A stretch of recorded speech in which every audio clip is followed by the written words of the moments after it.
Hello' everyone. আজি ৰাতিপুৱা ব্ৰেকফাষ্টত আলু ভাজি, এগ স্ক্ৰাম্বল আৰু লগত পুৰি আছিলে। কোনে কোনে ভাল পায় এনেকুৱা ধুনীয়া ব্ৰেকফাষ্ট কৰি? পিছে মই বনোৱা নাই, মোৰ মাদাৰ ইন ল মানে মোৰ শাহু মায়ে বনাইছে। আমি যেনেকৈ এতিয়া লখিমপুৰত আছোঁ আৰু ইয়াতে সদায় ৰাতিপুৱা এনেকৈয়ে খাওঁ। আৰু এইখিনি নুডলছ একচুৱেলি আমি ওলাই আহিছিলোঁ লখিমপুৰ বাইপাছৰ পিনে। ইভিনিং টাইমত ওলাই আহি ইয়াতে খুব ভাল লাগে। আৰু আয়ানে খাব বিচৰাৰ কাৰণে আমি চিকেন ললিপপ আৰু নুডলছ অৰ্ডাৰ দিলোঁ আৰু লগতে মোৰ ফেভৰেট কফি কাপো খালোঁ। খুব ভাল লাগিলে খাই। আৰু ইয়াতে ইভিনিং টাইমত এনেকৈ ইভিনিং স্পেণ্ড কৰি ভাল লাগে।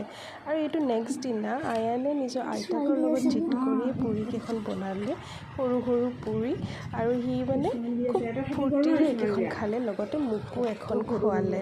আইতাকেও নোৱাৰিছে আৰু তাৰ জিদ পূৰা কৰিবলৈ। আৰু এইটো আকৌ এদিন নেক্সট দিনা মই বন্ধাকবি চব্জি এনেকৈ খাই খুব ভাল পাওঁ, লগত পাৰাঠা।